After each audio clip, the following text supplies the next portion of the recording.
अस्सलाम वालेकुम नाज़रीन कराम। पाकिस्तान की कौमी असम्बली में आज बजट पेश कर दिया गया है। वजीर खजाना साहब ने बजट पेश किया है और हमारे साबिक वजीर खजाना इसहाक डार साहब आज उनका माइक ठीक करते रहे।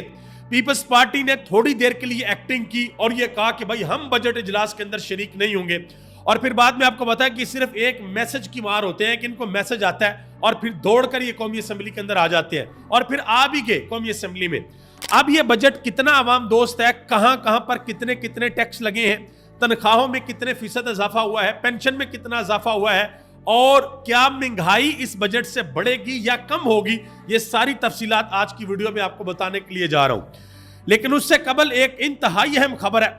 वो खबर यह है कि सरगोदा के अंदर जो एटीसी अदालत है वहां पर एक नए जज अपॉइंट होते हैं और आज वो केस सुनते हैं। आज उन्होंने तकरीबन 47 लोगों को रिहा करना था, लेकिन उनकी अदालत को घेर लिया गया और जो कुछ उनकी अदालत के अंदर हुआ, उन्होंने आज लाहौर हाई कोर्ट के चीफ जस्टिस को खत लिखा है और सब कुछ उसके अंदर बता दिया है कि मेरी अदालत में मेरे साथ क्या किया जा रहा है। उनका नाम है मोहम्मद अब्बास। उन्होंने कहा जी 25 मई को जिस दिन मेरी तकर्री हुई उसी दिन मुझसे एक एजेंसी का एहलकार मुझे मिलने के लिए पहुंच गया।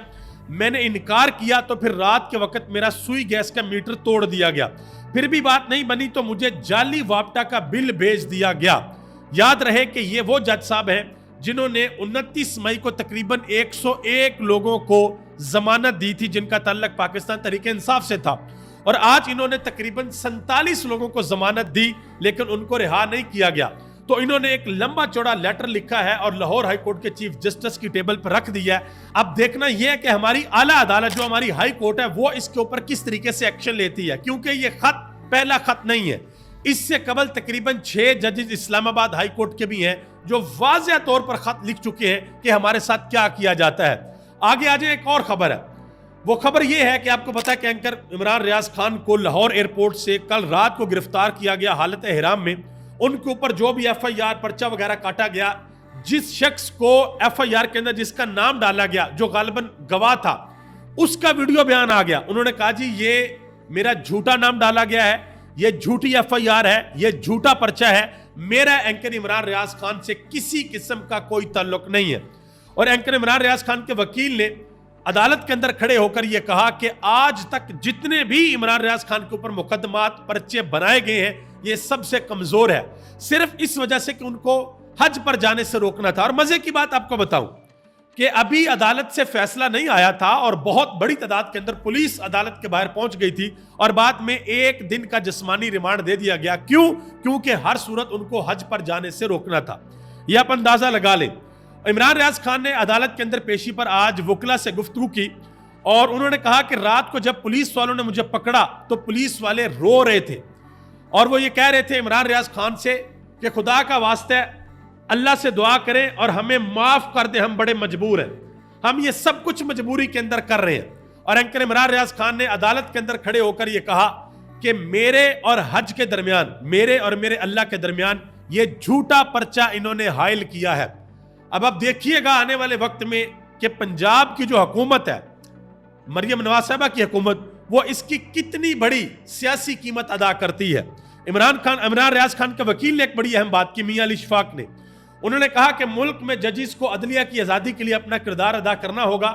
हर गुजरते दिन के साथ मजीद जजिस को अपना काम दलेरी, ईमानदारी, काबिलियत और हर तरह की मसलत से पाक होकर करना होगा।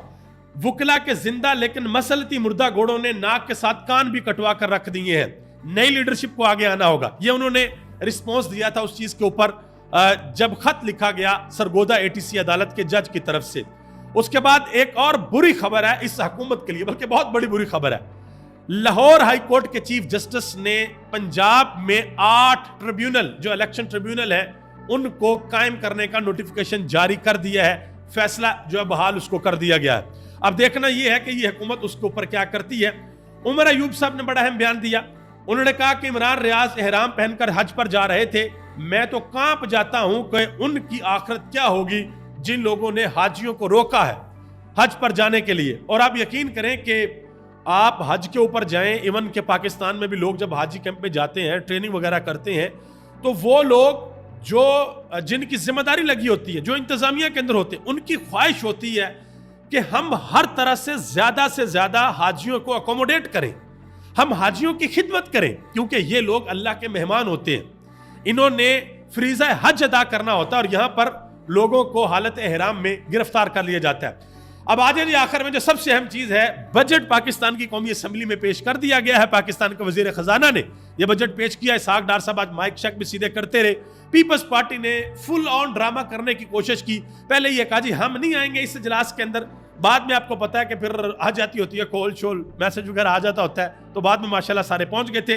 पाकिस्तान तहरीक इंसाफ जो कि सुन्नी इत्तेहाद कौंसिल के नाम से मौजूद है असेंबली में, उन्होंने आज भरपूर एहतजाज किया है और ज़रताज गुल ने कहा कि अल्लाह के वास्ते ये हुकूमत चल रही है, इनको खुद तो बजट का मालूम नहीं, पीपल्स पार्टी ड्रामा करती है, फॉर्म 47 की हुकूमत इनके कंधे की वजह से चल रही है, यानी कि पीपल्स पार्टी का सहारा है तो हुकूमत चल रही है, वरना ये हुकूमत नहीं चल सकती। अब 2024-25 का जो बजट है, कहां कहां पर क्या क्या खर्च होगा, वो मैं आपके सामने नंबर्स रखने लगा हूं। सबसे पहले जो सूद की अदायगी है वो 9,775 अरब रुपए हमारे सूद की अदायगी में जाएंगे, जो हम दुनिया भर से कर्ज लेते हैं। दिफा के लिए 2,122 अरब रुपए रखा गया है। सब्सिडीज के लिए 1,363 अरब रुपए रखा गया है। ग्रांट्स के लिए 1,777 अरब रुपए रखा गया है। पेंशन की मद में 1,014 अरब रुपए रखा गया है। तरक्याती बजट के लिए 1,500 अरब रुपया और हुकूमती अखराजात के लिए 839 अरब रुपया, यानी कि 839 अरब हुकूमत को अपने अखराजात के लिए चाहिए। ये 2024 और 2025 यानी कि 2025 में दोबारा बजट आएगा तो 839 अरब रुपया हुकूमती अखराजात होंगे। सरकारी मुलाजमीन की तनख्वाहों की बात करें तो ग्रेड 1 से लेकर ग्रेड 16 तक 25% इजाफा किया गया है, ग्रेड 17 से लेकर 22 तक 20%, और जो रिटायर्ड मुलाजमीन है उनकी पेंशन में अभी तक की रिपोर्ट्स के मुताबिक 15% इजाफा किया गया है।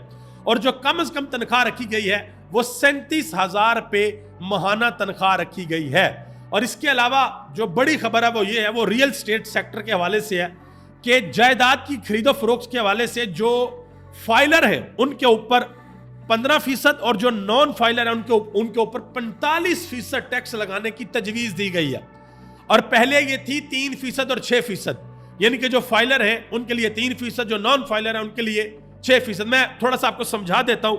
जैसे मिसाल के तौर पर आपने अपना घर बेचा और आपके घर की कीमत है 1 करोड़ रुपया, मिसाल के तौर पर, तो पहले ही होता था कि आपको 1 करोड़ के ऊपर 3% हुकूमत को आपने टैक्स देना होता था अगर आप फाइलर हैं, और अगर आप फाइलर नहीं हैं तो फिर आपको 6% टैक्स देना होता था। अब क्या होगा, ये तजवीज दी गई है कि अगर आप अपना घर बेचते हैं, कोई प्लॉट बेचते हैं, कोई आपकी प्रॉपर्टी आप वो बेचते हैं और वो प्रॉपर्टी 1 करोड़ रुपए की है, तो फिर आपको, अगर आप फाइलर हैं तो 15% टैक्स देना होगा, और अगर आप नॉन फाइलर हैं तो 45%।